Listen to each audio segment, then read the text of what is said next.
الحمد لله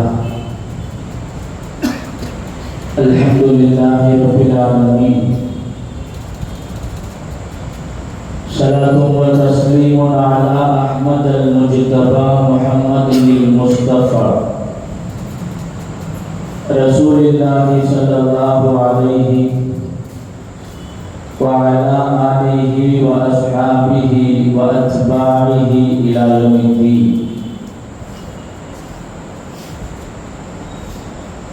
فقد قال الله تبارك وتعالى في القرآن العظيم والفرقان المجيد بعد أعوذ بالله من الشيطان الرجيم بفضل بسم الله الرحمن الرحيم. ألا إن أولياء الله لا خوف عليهم ولا هم يحزنون. صدق الله العلي العظيم. وقال نبينا صلى الله عليه وسلم في الحديث القدسي: إذا أحببته كنت سمعه الذي يسمع به وبصره الذي يبصر به إلى آخر الحديث. صدق رسوله النبي الكريم ونحن على ذلك من الشاهدين والشاكرين والحمد لله رب العالمين. சர்வ புகழும் ஏக வல்லவன் அல்லாஹ் ஒருவனுக்கே உரித்தாவதாக. ஈருலக தலைவர் எம்பெருமானார் முஹம்மது ரசூலுல்லாஹி ஸல்லல்லாஹு அலைஹி வஸல்லம் அன்னவர்கள் மீது,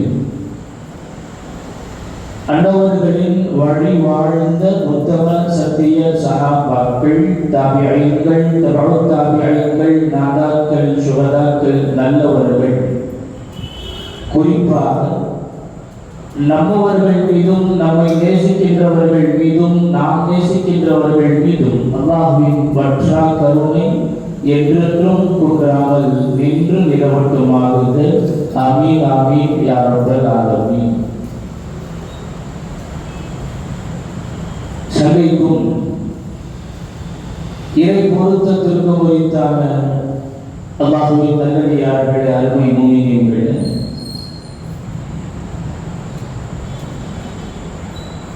அல்லாஹ் ஜல்ல ஷானஹு வ தஆலாவின் பேரருளால், பெரும் கிருபையால்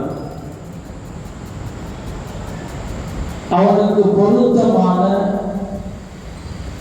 அல்லாஹ்வுடைய பொருத்தம் பெற்ற சபையில் அல்லாஹ் நம்மை ஒன்று கொள்ளும் செய்திருக்கிறார்.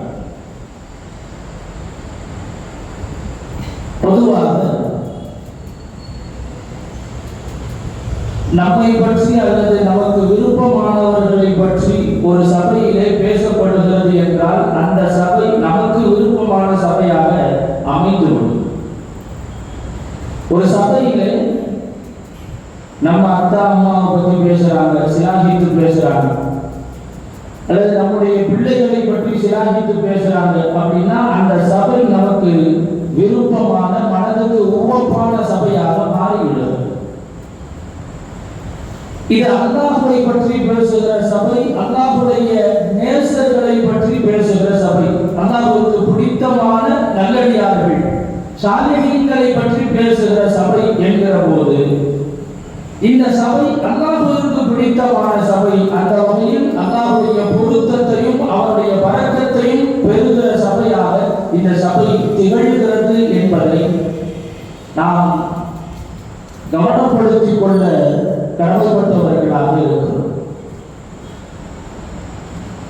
ஆக சிறந்த மஜ்லிஸிலே அல்லாஹ் தஆலா நம்மை ஒன்று கூட்டி இருக்கிறார்.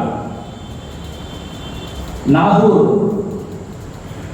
ஹஜ்ரத் குதுபுல் அக்தார் சய்யிதுஸ் சாதாத் வலியுல்லாஹ் ஷாஹுல் ஹமீத் பாதுஷா தகஸல்லாஹு சிர்ருல் அஸீஸ் வ ரலியல்லாஹு தஆலா அன்ஹு அவர்களை பற்றி பேசப்படுகிற இந்த வருடாந்திர தொடர் சொற்பொழிவு நிகழ்ச்சியை வருடந்தோறும் சீரும் சிறப்புமாய் மிகச்சிறந்த வகையிலே ஏற்பாடு செய்து நடத்தி கொண்டு வருகிற கண்ணியத்திற்கும் மிகுந்த மரியாதைக்கும் உரித்தான கூத்தாநல்லூர் மேலப்பள்ளிவாசல் நிர்வாக சங்கத்தின் நிர்வாக பெருமக்களே, பொறுப்புதாரிகள், கண்ணியத்திற்கும் மிகுந்த மரியாதைக்கும் உரிய உலமா பெருமக்களே, வருகை தந்திருக்கிற பெரியோர்களே, சகோதரர்களே, தாய்மார்களே, சகோதரிகளே, உங்கள் அனைவருக்கும் இஸ்லாத்தின் காணிக்கையாம் இனிய சலாத்தினை முகமன் கூறிய வார்த்தைகளை தொடருகிறேன். அஸ்ஸலாமு அலைக்கும் வரஹ்மத்துல்லாஹி வபரகாத்துஹு. அன்பிற்குரியவர்களே, நாகூர் பாதுஷா நாயகம் தகசல்லாஹு சிர்ரஹுல் அஸீஸ் அவர்களுடைய வாழ்க்கை வரலாற்று தொகுப்பினை நம்முடைய கவனத்தில் பசுமை மாறாது நிலைநிறுத்திக் கொள்வதற்காக வேண்டி வருடந்தோறும் அவர்களது வாழ்க்கை புத்தகத்தை ஒரு முறை நாம் புரட்டி பார்ப்பதும், இறைநேச செல்வர்களை குறித்து பேசுவதும், அவர்களுடைய வாழ்க்கையிலிருந்து பாடங்களையும் படிப்பினையையும் பெற்றுக் கொள்வதும் தான் இது போன்ற நிகழ்வுகளின் பிரதான நோக்கமாக இருக்கிறது. அவர்கள் வாழ்ந்தார்கள், அல்லாஹ்வுக்காகவே வாழ்ந்தார்கள், அல்லாஹ்வுடைய பொருத்தத்திற்காக வாழ்ந்தார்கள். நாம் எனது என்கிற அனைத்தையுமே அழித்துவிட்டு அல்லாஹ் அவனது அவனுக்காகவே என்று வாழ்ந்தார்கள். தன்னை பற்றி அவர்கள் ஒரு நாளும் பேசியதில்லை. பேசினாலே அல்லாஹ்வை பற்றியே பேசுவார்கள். அதனால்தான் கியாமத்து வரையிலும் அவர்களை பற்றி அல்லாஹ் பேச வைத்துக் கொண்டே இருக்கிறார். இத்தனை ஆண்டுகள் கடந்தும் அவர்களை பற்றி நாம் பேசிக் கொண்டிருக்கிறோம். கடல் கடந்த நாடுகளில் பேசிக் கொண்டிருக்கிறார்கள். நாம் அவர்களை கண்ணாலும் கண்டதில்லை. அவர்களுடைய பிறந்த ஊரை கூட நாம் பார்த்தது கிடையாது. அவர்களுடைய உறவுக்காரர்களோடு நமக்கு எந்த பந்தமும் கிடையாது, எந்த தொடர்பும் கிடையாது. ஆனாலும் அவர்களை பற்றி நாம் பேசுகிறோம். அல்லாஹ் பேச வைக்கிறான். காரணம், வாழ்நாள் எல்லாம் அல்லாஹ் அல்லாஹ் அல்லாஹ் என்று பேசியவர்களை அவர்களுடைய ஹயாத்திற்கு பிறகு, இந்த உலக வாழ்க்கையுடைய ஹயாத்திற்கு பிறகு அல்லாஹ் தஆலா தன் நேசர்களை பற்றி தொடர்ந்து பேச வைக்கிறார். இது அல்லாஹ்வுடைய பொருத்தத்தோடு ஏற்பாடு செய்யப்பட்டிருக்கிற நிகழ்ச்சி. அல்லாஹ் ஜல்லல்லாஹு தஆலா தொடர்ந்து வருடந்தோறும் தொய்வின்றி தொடர்படியாக நடத்துவதற்கான, நடைபெறுவதற்கான தௌஃபீகை அல்லாஹ் தந்தருள் புரிவானாக. அன்பிற்குரியவர்களே,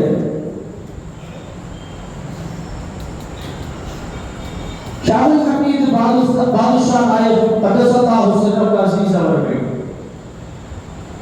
நம்முடைய இந்திய நாட்டின் மாணிக்பூர் என்கிற ஊரிலே பிறந்தவர்கள்.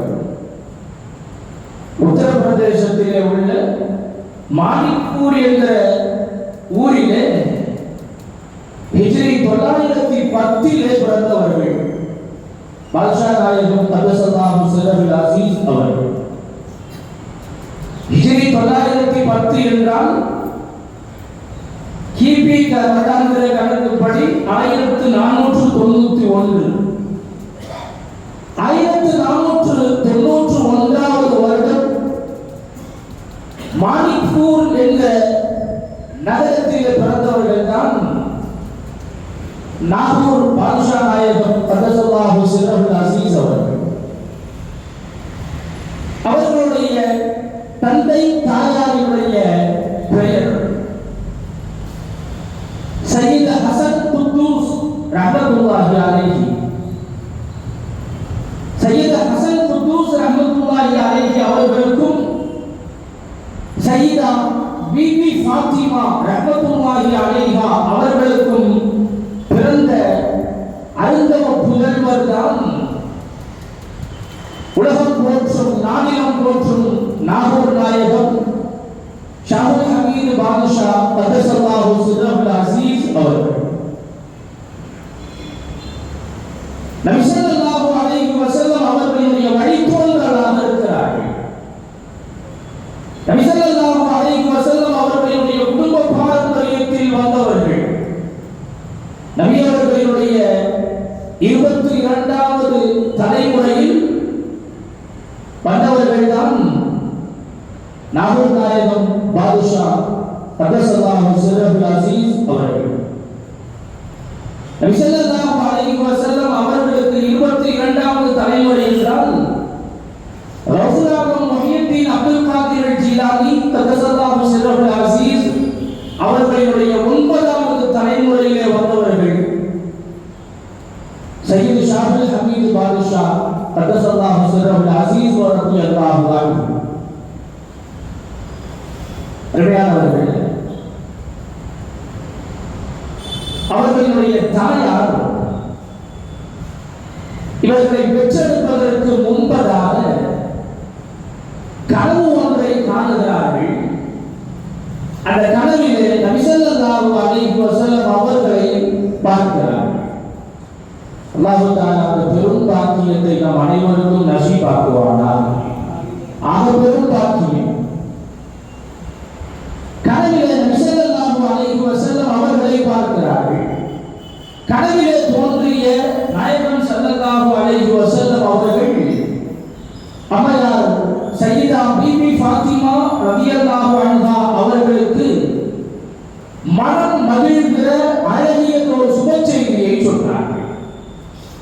உங்களுக்கு அல்லாஹ்வுடைய பொருத்தத்தை பெற்ற சாலிஹான ஒரு குழந்தையை நீங்கள் பெற்றெடுப்பீர்கள், அல்லாஹ் உங்களுக்கு ஒரு குழந்தையை நசீபாக்குவான் என்று நபி ஸல்லல்லாஹு அலைஹி வஸல்லம் அவர்கள் கனவிலே தோன்றி சொன்னார்கள் என்பதை அவர்களுடைய வரலாற்று ஏடுகளிலே வரலாற்று பக்கங்களிலே நம்மால் பார்க்க முடியும்.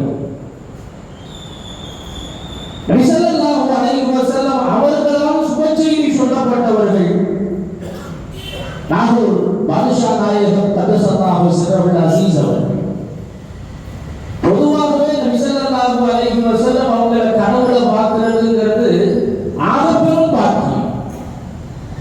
ஏராளமான சாலிஹீன்கள் அதற்காக வேண்டி தவம் இருக்கிறார்கள், அல்லாஹ்விடத்தில் அழுது கேட்டிருக்கிறார்கள். நபி ஸல்லல்லாஹு அலைஹி வஸல்லம் அவர்களை நாங்கள் கனவிலாவது பார்த்து விட வேண்டும் என்ற ஏக்கத்தோடு அல்லாஹ்விடத்தில் அழுது கேட்டுக் கொண்டிருந்த நிறைய சாலிஹீன்கள். அல்லாஹ் தஆலா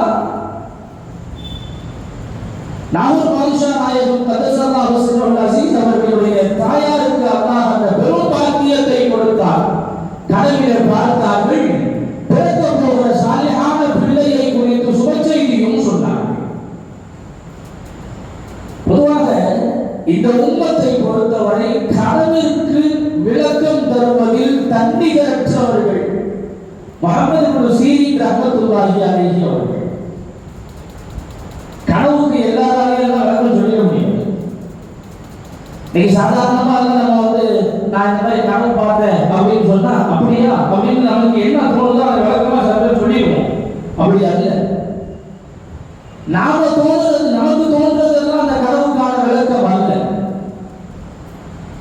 கனவு ஒரு மாதிரியாக இருக்கும், விளக்கம் ஒரு மாதிரியாக இருக்கும். அந்த கனவிற்கான விளக்கம் தஅபீருர் ருக்யான்னு சொல்லுவாங்க. தஅபீருர் ருக்யா என்ற பெயரிலே சில கிதாபுகள் உண்டு. தஃப்சீருல் அஹ்லாம் என்று சொல்லுவார்கள். முஹம்மது இப்னு சீரீன் ரஹ்மத்துல்லாஹி அலைஹி அவர்களுடைய கிதாப் ஒன்று இருக்கிறது.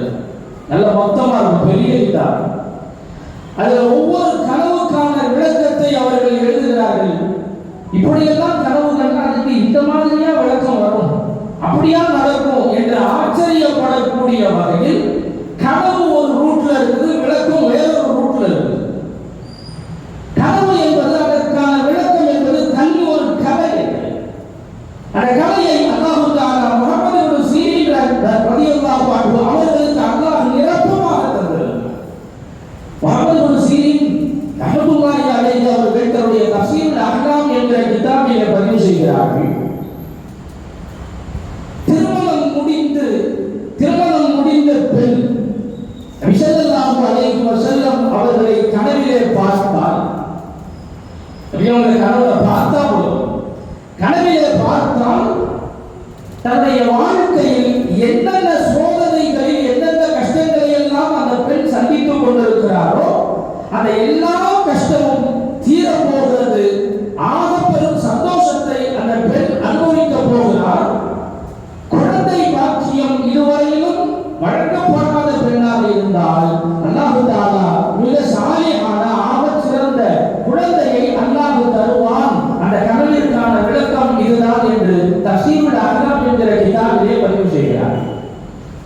நபி ஸல்லல்லாஹு அலைஹி வஸல்லம் அவங்க கனவுல வந்து உங்களுக்கு இப்படி குழந்தை பிறக்கும்னு சொல்லலாம் வேண்டாம்.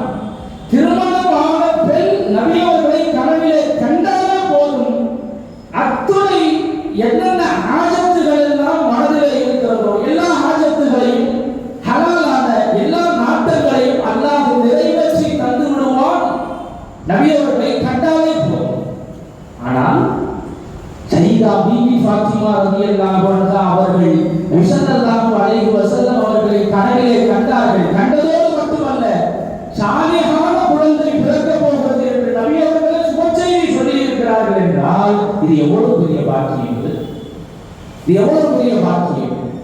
நாயகம் ஸல்லல்லாஹு அலைஹி வஸல்லம் அவர்களுடைய சுபச்செய்தியை பெற்று அதனுடைய வெளிப்பாடாக இந்த உலகத்தில் தோன்றியவர்கள் நானிலம் போற்றும் நாதர் நாகூர் பாதுஷா கதஸல்லாஹு சிர்ரஹுல் அஸீஸ் ரஹ்மத்துல்லாஹி அலைஹி அன்பிற்கினியவர்கள், அவ்வளவு பெரிய மகத்துவத்தை மாண்பை அல்லாஹ் தஆலா அவர்களுக்கு வழங்கி இருக்கிறார். திருமணம் முடிந்தவர்கள் கனவுல பார்த்தா இப்படி, திருமணம் முடிக்காம இன்னும் திருமணத்திற்காக வேண்டி காத்திருப்பவர்கள், திருமண வயதை அடைஞ்சிட்டாங்க ஆனாலும் இன்னும் நிக்காஹ் நடக்கல அப்படின்னா அவர்களுடைய கனவிலே நபி அவர்களை பார்த்தால் அவர்களுடைய மனதிலே என்ன ஆஜத் இருக்கும், அந்த ஆஜத்தை அல்லாஹ் நிறைவேற்றி தந்து விடுவான் என்றால் விரைவிலேயே அவர்களுக்கான தகுந்த ஜோடியை அல்லாஹ் ஏற்படுத்தி கொடுத்து நல்ல விதமாக அவர்களுக்கு திருமண உறவை ஏற்படுத்தி அல்லாஹ் கொடுப்பான் என்பதை முஹம்மது இப்னு சீரீன் ரஹ்மத்துல்லாஹி அலைஹி அவர்கள் பதிவு செய்கிறார். நபி ஸல்லல்லாஹு அலைஹி வஸல்லம் அவர்கள் சொல்லுவார்கள், நபி அவர்களை கனவிலே பார்த்தாலும் கூட நேரிலே பார்த்ததற்கு சமமாகும். கனவிலே பார்த்தாலும் கூட நபி ஸல்லல்லாஹு அலைஹி வஸல்லம் அவர்களை நேரிலே கண்டதை போலத்தான் நமக்கு வந்த மற்ற கனவுகள் எல்லாம் அது எப்படியோ ஷைத்தானுடைய தூண்டுதலாக கூட இருக்கலாம், ஷைத்தானுடைய சேஷ்டைகளாக கூட இருக்கலாம். ஆனால் நபி அவர்களை கனவிலே காணுகிற பாக்கியம் என்பது ஆகப்பெரும் பாக்கியம். காரணம், நபி ஸல்லல்லாஹு அலைஹி வஸல்லம் அவர்களுடைய தோற்றத்தில் ஷைத்தானால் கனவிலே கூட வர முடியாது. கனவிலே கூட நபிமார்களுடைய தோற்றத்தில் மிக குறிப்பாக நாயகம் ஸல்லல்லாஹு அலைஹி வஸல்லம் அவர்களுடைய தோற்றத்தில் ஷைத்தானால் வரவே முடியாது. எந்த தோற்றத்தில் வேணும்னாலும் ஷைத்தான் வருவான். ஆனால் நபி ஸல்லல்லாஹு அலைஹி வஸல்லம் அவர்களுடைய தோற்றத்தில் ஷைத்தானால் வரவே முடியாது. நபி அவர்களை கனவிலே கண்டால் நேரடியாக கண்டதை போலத்தான் கனவிலே கண்டார்கள்.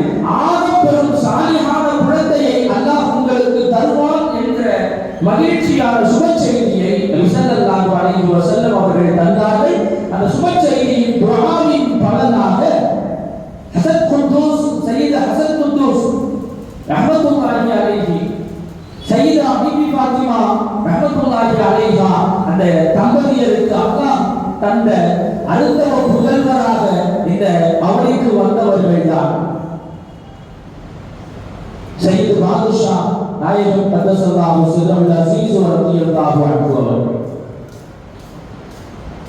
நபி ஸல்லல்லாஹு அலைஹி வஸல்லம் அவர்களுடைய துஆவை பெற்று வந்த பிள்ளை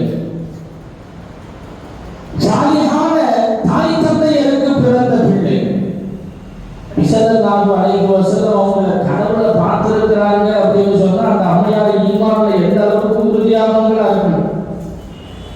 எல்லாருடைய கனவுலையும் நபி ஸல்லல்லாஹு அலைஹி வஸல்லம் வந்துட மாட்டாங்க. நினைச்சவங்க கனவுல எல்லாம் வந்துட மாட்டாங்க. அந்த கனவிலே நபி அவர்களை பார்த்திருக்கிறார்கள் என்றால் அவர்களுடைய ஈமான், அவர்களுடைய தக்வா எந்த அளவுக்கு இருந்தது.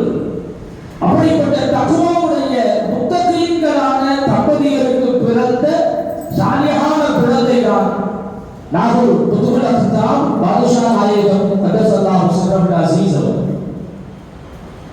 ஆகப்பெரும் ஆளுமை திறனோடு ஆகப்பெரும் வியத்தகு பல திறமைகளோடு பிறந்தவர்கள் பாதுஷா நாயகம் ரலியல்லாஹு அன்ஹு அவர்கள். சிறு வயதிலேயே மார்க்க கல்வியை அபரிமிதமாக கற்றுக்கொள்வதிலே அபரிமிதமான ஆர்வமும் ஆற்றலும் மிக்கவர்களாக திகழ்ந்தார்கள். நாகூர் நாயகம் கதஸல்லாஹு சிர்ரஹுல் அஸீஸ் அவர்கள் சிறு வயதிலேயே குர்ஆன், ஹதீஸ், அடிப்படை மார்க்க கல்விகள் அனைத்தையுமே கற்றுக்கொண்டார்கள். மார்க்கத்தினுடைய அடிப்படை கல்வியை கற்றுக்கொண்டதற்கு பிறகு பாதுஷா நாயகம் கதஸல்லாஹு சிர்ரஹுல் அஸீஸ் ரஹ்மத்துல்லாஹி அலைஹி அவர்கள் ஆன்மீக கல்வியை பெறுவதற்காக, ஆன்மீக பயிற்சி பெறுவதற்காக வேண்டி ஒரு நீண்ட தூர பயணத்தை மேற்கொள்கிறார்கள். ஆன்மீக பயிற்சி பெறுவதற்காக வேண்டி மாணிக்பூரில் இருந்து, உத்தரப்பிரதேசம் மாநிலத்திலே உள்ள மாணிக்பூரில் இருந்து குவாலியருக்கு பயணப்படுகிறார்கள்.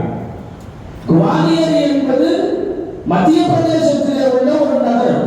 மாணிக்பூருக்கும் குவாலியருக்கும் கிட்டத்தட்ட 390 கிலோமீட்டர். 390 கிலோமீட்டர் தூரம் பயண தூரத்தை கொண்ட குவாலியர் நகரத்திற்கு பயணப்படுகிறார்கள் பாதுஷா நாயகம் கதஸல்லாஹு சிர்ரஹுல் அஸீஸ் அவர்கள். அங்கே சென்று ஆன்மீக பயிற்சி பெறுவதற்காக வேண்டி அங்கே இருந்த மிகப்பெரிய ஆன்மீக ஆசா, மிகப்பெரிய இறைநேச செல்வராக திகழ்ந்த சையது முஹம்மது அல் கௌஸ் ரலியல்லாஹு அன்ஹு அவர்களிடத்திலே அவர்களுடைய ஆன்மீக பயிற்சி பட்டறையிலே தன்னையும் இணைத்துக் கொண்டார். சையது முஹம்மது அல் கௌஸ் ரலியல்லாஹு அன்ஹு அவர்களின் ஆன்மீக சீடராக அவர்களிடத்திலே தன்னை இணைத்து ஆன்மீக பயிற்சி பெறுகிறார்கள். தவுல் அமீது பாதுஷா நாயகம் கதஸல்லாஹு சிர்ரஹுல் அஸீஸ் அவர்கள். அருமையானவர்களே, நாம் இன்றைக்கு யோசிக்கிறோம், தொழில்நுட்ப வளர்ச்சிகள் கண்முன்னால் நாளுக்கு நாள் பெருகி வருகிற காலம். ஒரு இடத்துல எல்லாம் வாகன வசதிகள், மாட்டு வண்டியில, சைக்கிள்ல இப்படியா போயிட்டு கொஞ்சம் கொஞ்சமா முன்னேறி பைக்கு, மோட்டார் வாகனங்கள், கனரக வாகனங்கள், பஸ், ரயில், விமானம் உண்டு. இன்னைக்கு நினைச்சா எவ்வளவு தூர பயணமாக இருந்தாலும் குறுகிய நேரத்திலே நாம் அங்கே சென்று சேர்ந்து விடுகிற அளவிற்கு அறிவியல் வளர்ச்சி அடைந்துவிட்ட காலத்திலே நாம் இருக்கிறோம். ஆனால் அன்றைக்கு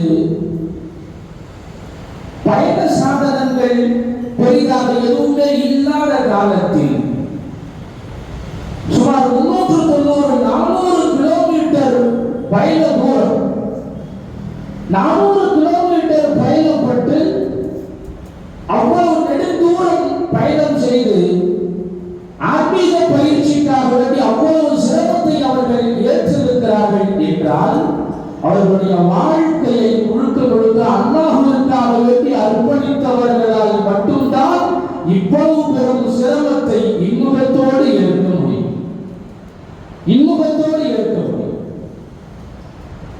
நாமெல்லாம் இன்னைக்கு ட்ரெயின்ல டிக்கெட் போட்டாலே ஏசி டிக்கெட் கிடைக்கல அப்படின்னு சொன்னா டிராவல் டேட்டையே மாத்திடுறோம்.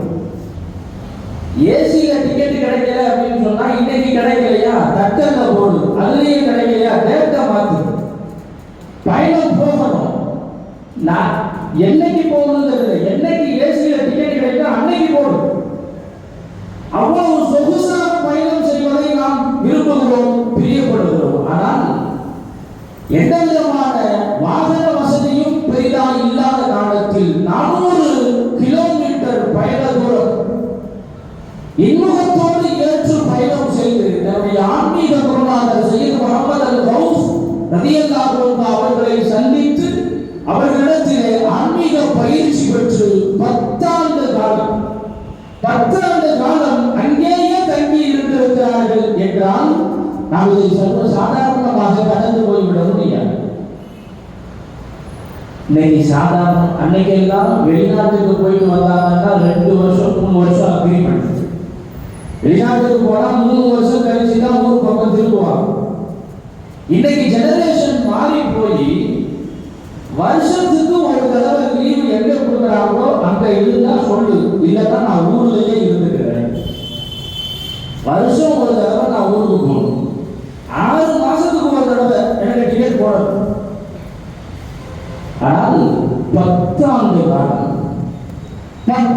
காலம் தன்னுடைய ஆன்மீக குருநாதரிடத்திலேயே ஆன்மீக ஆசானிடத்திலேயே தங்கி இருந்து ஆன்மீக பயிற்சி பெற்று அந்த குவாலியரிலேயே தனக்கான மாணவர்களையும் உருவாக்கி இருக்கிறார்கள் என்றால் நாகூர் நாயகம் பாதுஷா ரலியல்லாஹு அன்ஹு அவர்களுடைய அந்த ஆர்வமும் உத்வேகமும் எந்த அளவிற்கு இருந்திருக்கும் என்பதை நாம் யோசித்து பார்க்க வேண்டும். 10 வருஷத்தை ஒரு கல்விக்காக வேண்டி முடக்குவது என்பது அவ்வளவு சாமானியப்பட்ட விஷயம் இல்லை. இன்னைக்கு நாம படிக்கிறோம், பட்டய படிப்புகளை படிக்கிறோம், 2 வருஷம் 3 வருஷம் கஷ்டப்படுறோம் தான். ஏன்? பட்ட கஷ்டத்துக்கான பலன் 4வது வருஷம் திரும்ப கிடைக்கும்ங்கிற நம்பிக்கையில் தான். 3 வருஷம் கஷ்டப்பட்டாலும் கஷ்டப்பட்டதுக்கான பலன் கிடைக்கும்ங்கிற நம்பிக்கையில தான் கஷ்டப்படுறோம். இல்லைன்னா சும்மா உட்காந்துக்கிட்டு இன்னைக்கு யாரும் 3 வருஷத்தை நம்மளால விட முடியுமா? 3 வருஷம் 2 வருஷத்தை 1 வருஷத்தை நம்மளால செலவு பண்ண முடியுமா? லாப நோக்கு இருக்குது, கஷ்டப்படுறோம். 10 ஆண்டு காலத்தை அல்லாஹ்வுக்காக வேண்டி அவர்கள் அர்ப்பணித்தது 10 ஆண்டு காலத்தை தன் வாழ்க்கையிலே இந்த கல்விக்காக வேண்டி 10 ஆண்டு காலத்தை அவர்கள் அர்ப்பணித்திருக்கிறார்கள் என்றால் அல்லாஹ்வை பற்றியும் அவருடைய அகமியத்தை பற்றியும் தெரிந்து கொள்ள வேண்டும் என்கிற வேட்கை அந்த அளவிற்கு பாதுஷா நாயகம் ரலியல்லாஹு அன்ஹு அவர்களுடைய உள்ளத்திலே குடிகொண்டிருந்ததால் தான் இவ்வளவு நீண்ட நெடிய காலத்தை அந்த ஆன்மீக பயிற்சிக்காக வேண்டி செலவழிக்க அவர்களால் முடிந்திருக்கிறது என்பதை நாம் மனதிலே பதிய வைத்துக் கொள்ள வேண்டும். அருமையானவர்களே, குவாலியர் எந்த ஊருக்கு பாதுஷா நாயகம் ததசல்லாஹு ஸல்லல்லாஹு அலைஹி அவர்கள் ஆன்மீக பயிற்சிக்காக வேண்டி சென்றார்களோ மத்திய பிரதேசத்திலே உள்ள அந்த குவாலியர் அன்றைக்கும் சரி இன்றைக்கும் சரி ஆன்மீக நகரமாக அறியப்படுகிறது, பார்க்கப்படுகிறது. அந்த ஆன்மீகத்தினுடைய திசைகள் வேண்டுமானால் மாறுபாடுகள். அன்றைக்கு அது ஆகச்சிறந்த ஆன்மீக நகரம். காரணம், அன்றைய காலத்தை ஆட்சி செய்தவர்கள் முகலாய பேரரசர்கள், முகலாய மன்னர்கள், மிகப்பெரிய தீர்க்கதரிசிகள், மிகப்பெரிய சாலியான நர்பாக்கியசீலர்கள் எல்லாம் நடமாடிய பகுதி குவாலியர் நகரம், அதை சுற்றியுள்ள பகுதிகள். இன்றைக்கு அதனுடைய விலை வேறு. அதே குவாலியரில் தான் இந்த குவாலியரினுடைய கோட்டை, அந்த கோட்டையில் தான் சையத் அஹ்மத் அஸ்-சர்ஹந்தி ரலியல்லாஹு அன்ஹு அவர்கள் சிறை வைக்கப்படுகிறார்கள் மன்னர் ஜஹாங்கீர் பாதுஷாவினால். மன்னர் ஜஹாங்கீர் பாதுஷா சையத் அஹ்மத் அஸ்-சர்ஹந்தி ரஹ்மத்துல்லாஹி அலைஹி அவர்களை சிறைபிடித்து வைக்கிறார். இதனுடைய வரலாற்று பின்னணியை சுருக்கமாக நாம் தெரிந்து கொள்ள வேண்டும்.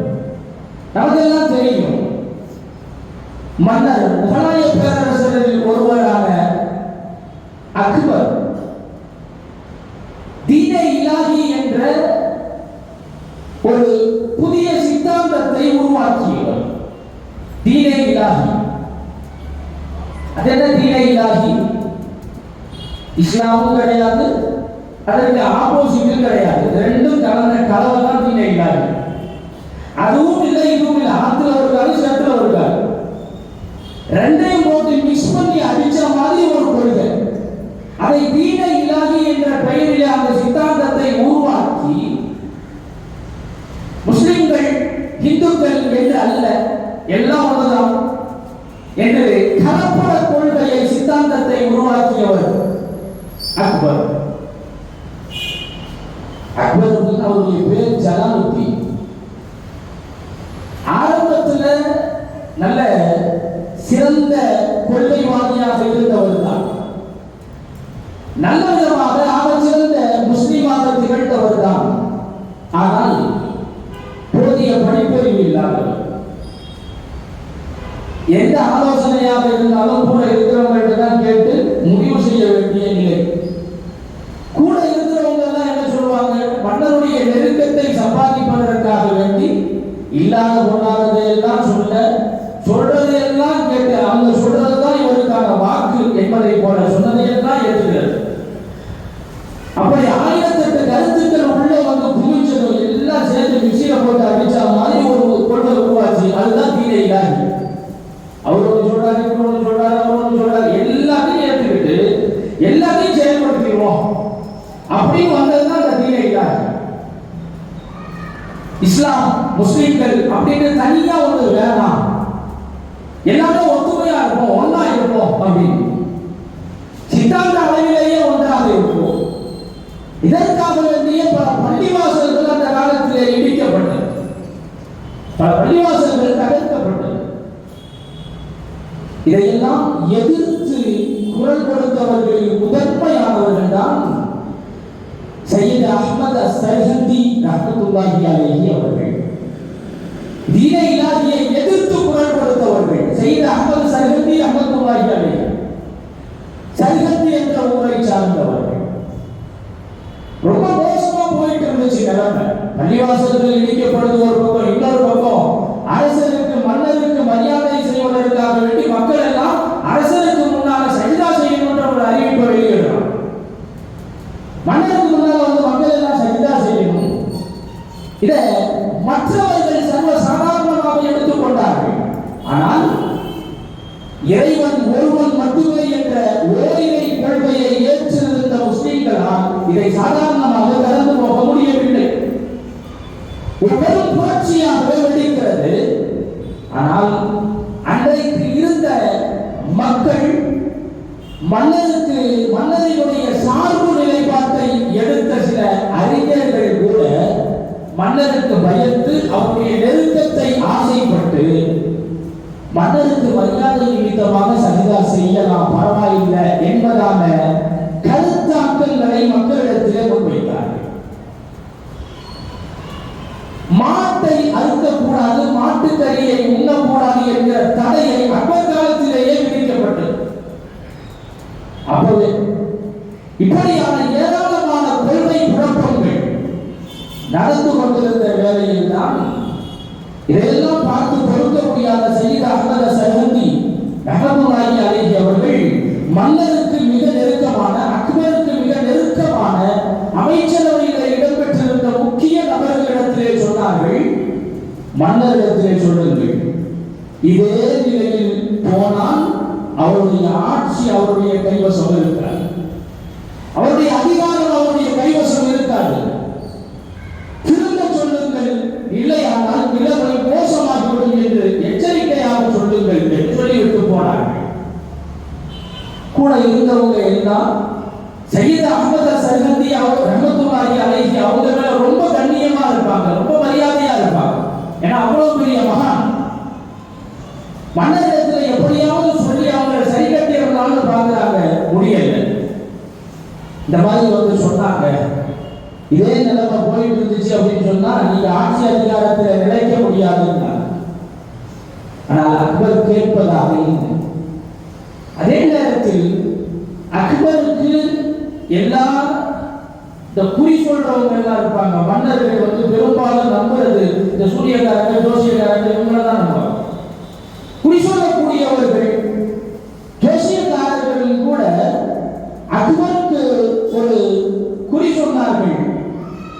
உங்களுடைய கட்டத்தை பார்த்தா சரியில்லாத மாதிரி தான் தெரியுது அப்படின்னு. உங்களுடைய கட்டத்தை பார்த்தா சரியில்லாத மாதிரி தான் தெரியுது நிலைமை. இதை கேட்டவொடனே அக்பர் பயந்து போய் ஒரு முடிவுக்கு வந்தார். மக்களிடத்துல ஒரு அறிவிப்பு செஞ்சாச்சு. யார் இஸ்லாத்தை ஏற்கணும்னு, இஸ்லாத்துல நிலைத்திருக்கணும்னு நினைக்கிறீங்களோ அவங்க இஸ்லாத்துல இருக்கலாம், இஸ்லாத்தை ஏற்கலாம். நான் அறிமுகப்படுத்திய தீனை இலாகியை யார் ஏற்க வேண்டும் என்று ஆசைப்படுகிறார்களோ அவர்கள் அந்த தீனை ஏற்கலாம். இதற்கு ஒரு பிரத்யேகமாக ஒரு நாளை குறிப்பிட்டு 2 கூடாரம் அமைக்கப்படுகிறது. 2 கூடாரம். ஒரு கூடாரம் மிக பிரம்மாண்டமான கூடாரம், அழகாக பார்ப்பதற்கே ரம்மியமாக வேலைப்பாடுகளோடு வகை வகையான உணவு பதார்த்த பண்டங்களோடு ஒரு கூடாரம் ஜொலித்துக் கொண்டிருக்கிறது. இன்னொரு கூடாரம் துணியினால் கட்டப்பட்டிருக்கிறது. பார்த்தாலே பரிதாபமான கூடத்தில் எது பிரம்மாண்டமான காட்சி அளிக்கிறதோ அதுதான் தீன இலாஹிக்கான கூடாரம். யாரு தீன இலாஹியை ஏற்கிறாங்களோ அவங்க அந்த கூடாரத்துக்குள்ள வந்துடணும். யாரு இஸ்லாமை ஏற்கிறாங்களோ அவங்க எது ஆப்போசிட்ல உள்ள கூடாரத்துக்கு போகட்டும். துணி மாதிரி ஒரு டென்ட் மாதிரி கட்டி வச்சிருக்காங்க. அந்த இடத்துக்கு சையத் அஹ்மத் அஸ்-சர்ஹந்தி ரஹ்மத்துல்லாஹி அலைஹி அவங்க வந்தாங்க. வந்து நடக்கிற கூத்தை எல்லாம் பார்த்தாங்க. வெளியில இருந்து ஒரு பிடி மண்ணை எடுத்தார்கள். மண்ணை எடுத்து அந்த கூடாரத்தை நோக்கி வீசினார்கள். கொஞ்ச நேரத்திலேயே கடுமையான சூறாவளி காற்று, கொஞ்ச நேரத்திலேயே கடுமையான சூறாவளி காற்று அந்த கூடாரத்தை அப்படியே பிடுங்கி எரிகிற அளவிற்கு உள்ளிருந்தவர்கள் எல்லாம் திக்குமுக்காடுகிற அளவிற்கு கடுமையான காற்று. மிக உறுதியாக கட்டப்பட்ட கூடாரம் ஆட்டம் கண்டு போய்விட்டது. சாதாரண துணியினால் கட்டப்பட்ட எதிரிலே இருந்த கூடாரம் கொஞ்சம் கூட அசையவே, கொஞ்சம் கூட அசையவே. இதை பார்த்த எதிர்த்தரப்பு கூடாரத்தில் இருந்தவர்கள் எல்லாம் சையத் அஹ்மத் அஸ்-சர்ஹந்தி ரஹ்மத்துல்லாஹி அலைஹி அவர்கிட்ட ஓடி வந்தார். யதார்த்தத்தை புரிந்து கொண்டார்கள். சையத் அஹ்மத் அஸ்-சர்ஹந்தி ரஹ்மத்துல்லாஹி அலைஹி அவர்களிடத்திலே ஓடி வந்தார்கள். வந்து எங்களுக்கு தீன இலாஹி எல்லாம் ஒன்றும் தேவையில்லை, எங்களுக்கு தேவை இதுதான் அப்படின்னு யதார்த்தத்தை புரிந்து கொண்டார்கள்.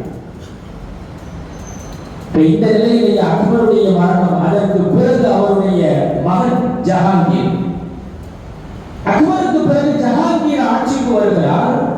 சையத் அஹ்மத் அஸ்-சர்ஹந்தி ரஹ்மத்துல்லாஹி அலைஹி அவங்க கொஞ்சம் திருப்தி சந்தோஷப்படுறாங்க.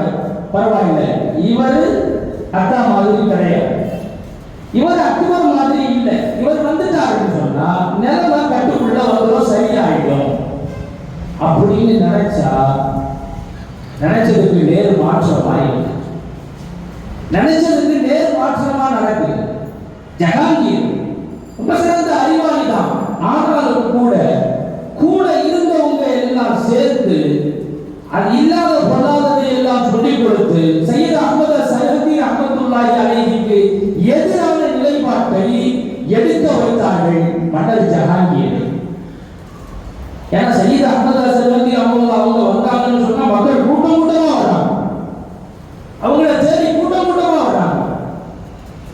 மன்னரை சந்திப்பதற்காக வேண்டி ஒரு தடவை கூட அஹ்மத் சர்ஹந்தி ரஹ்மத்துல்லாஹி அலைஹி அவங்க வரது கிடையாது. மற்ற மக்கள் எல்லாருமே வந்து மன்னருக்கு முன்னாடி சஜிதா செஞ்சுக்கிட்டு இருக்கிறாங்க. ஏன்னா முன்னாடியே சட்டம் போட்டாச்சு, அக்பருடைய காலத்துல போட்ட சட்டம், மன்னருக்கு முன்னாடி மரியாதை நிமித்தமாக சஜிதா செய்யணும், பணியணும் அப்படின்னு. இப்பவும் அது நடைமுறையில இருந்துகிட்டு இருக்குது ஜஹாங்கீர் காலத்திலையும்.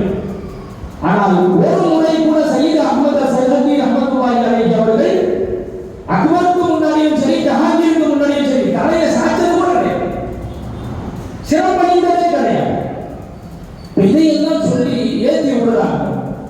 எல்லா மக்களும், நாட்டு மக்கள் எல்லோருமே உங்களுக்கு முன்னால் பணிகிறார்கள். ஆனா அவர் ஒரு தடவை கூட உங்களுக்கு முன்னாடி சிறப்பணிஞ்ச மாதிரியே தெரியலையே, சிறப்பணிந்ததாகவே தெரியலையே அப்படி இப்படின்னு சொல்ல மக்கள் அவருக்கு பக்கம் நிறைய கூட்டமாக சாலையாக போறாங்க. அவங்கள போய் பார்க்கிறாங்க.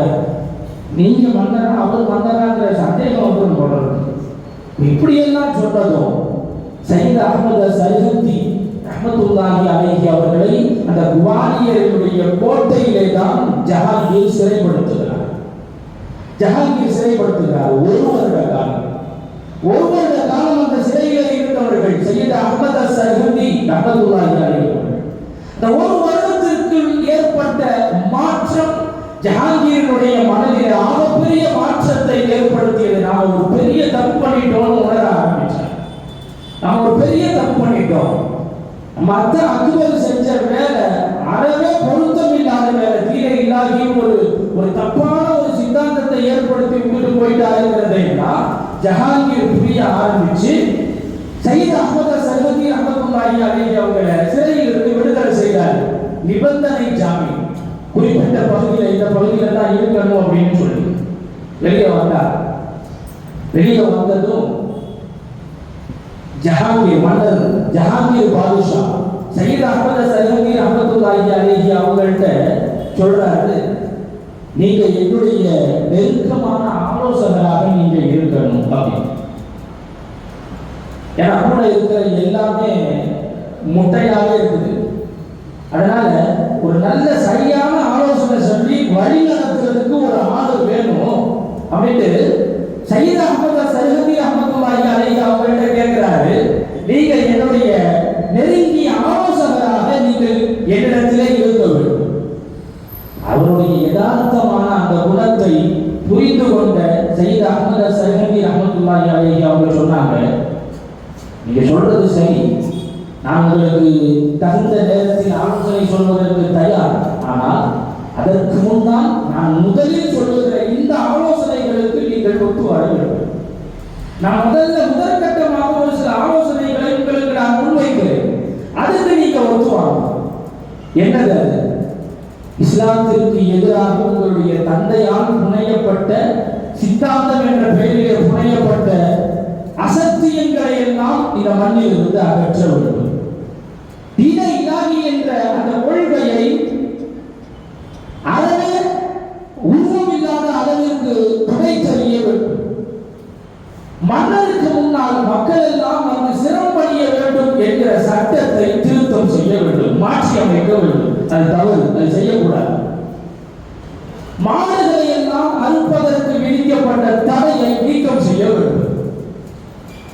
இலையிலாகியை துவங்கிய ஆரம்ப காலத்தில் எந்தெந்த பள்ளிவாசல்கள் எல்லாம் தகர்க்கப்பட்டதோ அதே இடத்தில் பள்ளிவாசல்கள் மீண்டும் எழுப்பப்பட வேண்டும் என்கிற மிக ஆழமான கருத்துக்களை எல்லாம் முன்வைத்தார்கள். இந்த கருத்துக்களுடைய உண்மைத்தன்மையை புரிந்து கொண்ட மன்னர் ஜஹாங்கீர் பாதுஷா அதையெல்லாம் அப்படியே ஏற்றுக்கொண்டார். சையத் அஹ்மத் அஸ்-சர்ஹந்தி ரஹ்மத்துல்லாஹி அலைஹி அவர்கள் சொன்னது போல இந்த விஷயங்கள் எல்லாம் அவர்களால் முன்னெடுக்கப்பட்டது, செய்து முடிக்கப்பட்டது. அருமையானவர்களே, ஆன்மீகவாதிகள் அல்லாஹ்வுடைய நேசர்கள் எந்த பகுதியிலே இருக்கிறார்களோ அந்த பகுதியிலே ஒரு சில சிறு மாற்றங்கள் வந்தாலும் கூட அது நிலையான மாற்றமாக இருந்து விடாது. ஏதாவது ஒரு நேரத்தில் அல்லாஹ் அவர்களை காரணமாக்கி அந்த அசத்தியத்தை அங்கிருந்து விரட்டொழிப்பான் என்பதற்கு குவாலியர் ஒரு ஆகச்சிறந்த உதாரணம்.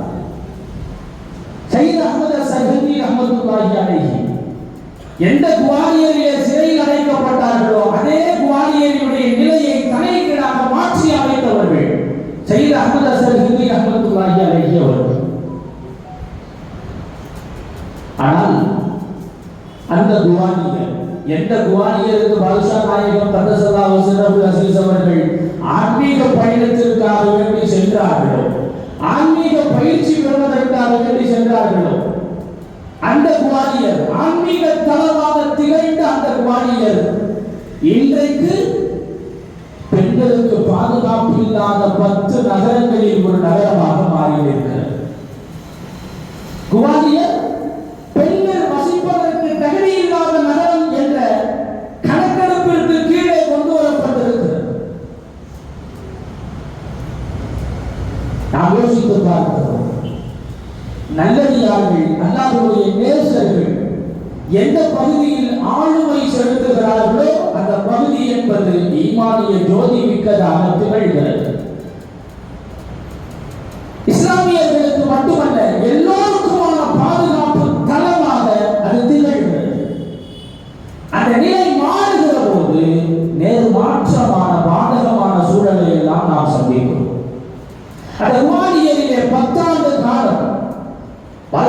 நாயகம் ஸல்லல்லாஹு அலைஹி வஸல்லம் அவர்கள் ஆன்மீக பயிற்சியை பெற்று 10 ஆண்டுகளுக்கு பிறகு மீண்டும் தன்னுடைய சொந்த ஊர் மாணிக்பூருக்கு திரும்புகிறார்கள். கூடவே தன்னுடைய மாணாக்கர்களை எல்லாம், மாணவர்கள் சீடர்களை எல்லாம் அழைத்து வருகிறார். அழைத்து வந்து அங்கிருந்து மார்க்க பிரச்சாரத்திற்காக வேண்டி, மார்க்கத்தை மக்களிடத்திலே சொல்வதற்காக வேண்டி பல ஊர்களுக்கு பயணப்படுகிறார்கள், பல நகரங்களுக்கு பயணம் செய்கிறார்கள். அதற்கு பிறகு மக்காவிற்கு புனித ஹஜ்ஜுக்காக வேண்டி பயணப்படுகிறார்கள். மக்காவிற்கு செல்கிற வழியிலே தான் நாகூர் பாதுஷா நாயகம் ஸல்லல்லாஹு அலைஹி வஸல்லம் அவர்களை காதி நூருத்தீன் சாஹிப் என்பவர்கள் சந்தித்து அவர்களிடத்தில் உரையாடி கொண்டிருக்கிறார்கள். அந்த உரையாடலின் இடையிலே தான் குழந்தைக்காக வேண்டி அல்லாஹ்விடத்திலே தொடர்ந்து துஆ செய்து வருகிறேன், இன்னும் அல்லாஹ் ரப்பல் ஆலமீன் அந்த நசீபை தரவில்லை என்கிற கவலையை பாஷா நாயகம் ஸல்லல்லாஹு அலைஹி வஸல்லம் அவர்களிடத்திலே முன்வைக்கிறார்கள். பாஷா நாயகம் ஸல்லல்லாஹு அலைஹி வஸல்லம் அவர்கள் சொன்னார்கள், துஆ செய்தார்கள், அல்லாஹ் தஆலா உங்களுக்கு சாலிஹான குழந்தையை தருவார், சாலிஹான பிள்ளையை அல்லாஹ் உங்களுக்கு தருவார். அந்த பிள்ளையை நீங்கள் அல்லாஹ் தந்ததும் பாலூட்டி சீராட்டி அந்த பிள்ளையை நீங்கள் வளர்த்து வாருங்கள். ஆனால் ஒரு பருவம் வந்ததும் அந்த பிள்ளையை என்னிடத்திலே ஒப்படைத்து விடுங்கள். அந்த பிள்ளை என்னிடத்திலே ஆன்மீக பயிற்சி பெற வேண்டும். என்னுடைய ஆன்மீக குழந்தை அது, என்னிடத்திலே நீங்கள் கொண்டு வந்து சேர்த்து விடுங்கள் என்று சொன்னார். மக்காவிற்கு செல்கிறார்கள், ஹஜ் பயணத்தை முடிக்கிறார்கள். காலம் நகர்கிறது. சொன்னது போலவே காதி நூருத்தீன் ரஹ்மத்துல்லாஹி அலைஹி அவர்கள் அந்த பிள்ளையை பாஷா நாயகம் ஸல்லல்லாஹு அலைஹி வஸல்லம் அவர்களுடைய வசம் வந்து ஒப்படைக்கிறார்கள். முஹம்மது யூசுப் சாஹிப் ரஹ்மத்துல்லாஹி அலைஹி அவர்களை பாஷா நாயகத்திலே கொண்டு வந்து ஒப்படைக்கிறார்கள். தன்னுடனே தகைய வைத்துக் கொண்டு அவர்களையும் மிகப்பெரிய ஆன்மீக சீடராக, மிகப்பெரிய ஆன்மீகவாதியாக மாற்றி அமைத்தார்கள் பாஷா நாயகம் ஸல்லல்லாஹு அலைஹி வஸல்லம் அவர்கள். இப்படி பல பகுதிகளுக்கு மார்க்கத்தை மக்களுக்கு சொல்வதற்காக வேண்டி சென்றவர்கள் நீண்ட தூர பயணமாக இலங்கை சென்றார்கள், தமிழகத்திற்கு வந்தார்கள், கீழக்கரை, தென்காசி, இந்த வழியே பண்டாரவாடை, இந்த வழியே தஞ்சை நகரத்தை அடைந்து அந்த தஞ்சை வழியாகத்தான் ஹஜ்ரத் அவர்கள் துவக்கத்திலேயே சொன்னதை போல நமது ஊருக்கும் வந்து இந்த ஊரினுடைய செழிப்புக்கும் இந்த மக்களினுடைய செழிப்புக்காகவும் துஆ செய்கிறார்கள். இந்த வழியே தான் நாகூர் நகரை நோக்கி புறப்பட்டார். நமக்கெல்லாம் தெரியும், தஞ்சாவூரிலே வந்தபோது தஞ்சையை ஆண்டு கொண்டிருந்த அச்சுதப்பன் நாயக்கர் கடுமையான நோயினால் பாதிக்கப்பட்டு, சூனியத்தினால் பாதிக்கப்பட்டிருந்த அச்சுதப்பன் நாயக்கர் எத்துணை மருத்துவர்கள் வந்தும் அவருடைய நோய் குணமாகவில்லை, அவருக்கு தேவையான நிவாரணம் கிடைக்கவில்லை.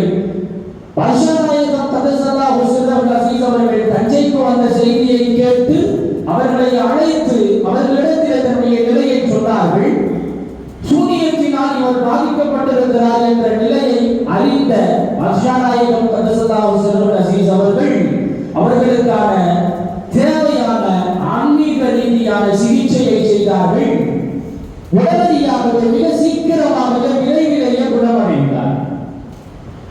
இதிலேயே நாம போயிடுவோம் போடுறது முடிவுக்கு வந்துட்டார். ஆனால் பாஷா நாயகம் ஸல்லல்லாஹு அலைஹி வஸல்லம் அவர்களுடைய துஆவின் பொருட்டு, அவர்களுடைய ஆன்மீக சிகிச்சையின் பொருட்டால் அல்லாஹ் அவருக்கு ஷிஃபாவை தந்தார்.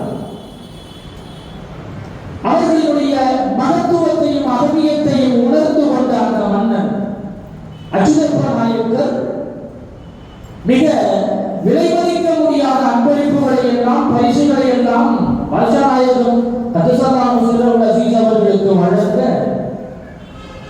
சொன்னார்கள், எனக்கு இதுவெல்லாம் வேண்டாம், எனக்கு இதெல்லாம் வேண்டாம். நாம் மக்களுக்கு ஆன்மீகத்தை சொல்லிக் கொடுப்பதற்கும் ஆன்மீக பயிற்சியை கற்றுக் கொடுப்பதற்கும் எனக்கென்று ஒரு இடம் தேவை, அந்த களத்தை மட்டும் எனக்கு நீங்கள் அமைத்து தந்தால் போதுமானது என்று சொன்னார்கள். அதன் விளைவாகத்தான் நாகூரினுடைய அந்த பகுதியை 30 ஏக்கர் நிலத்தை அச்சுதப்ப நாயக்கர் ஒருங்கிணைந்த தஞ்சையை ஆண்டு கொண்டிருந்த அச்சுதப்ப நாயக்கரால் பாஷநாயகம் ரலியல்லாஹு அன்ஹு அவர்களுக்கு அன்பளிப்பாக மரியாதை கண்ணிய நிமித்தமாக வழங்கப்பட்டதுதான் அந்த நாகூரினுடைய பெரும்பகுதி. அது பாஷநாயகம் ரலியல்லாஹு அன்ஹு அவர்களுக்கு சொந்தமான பகுதி.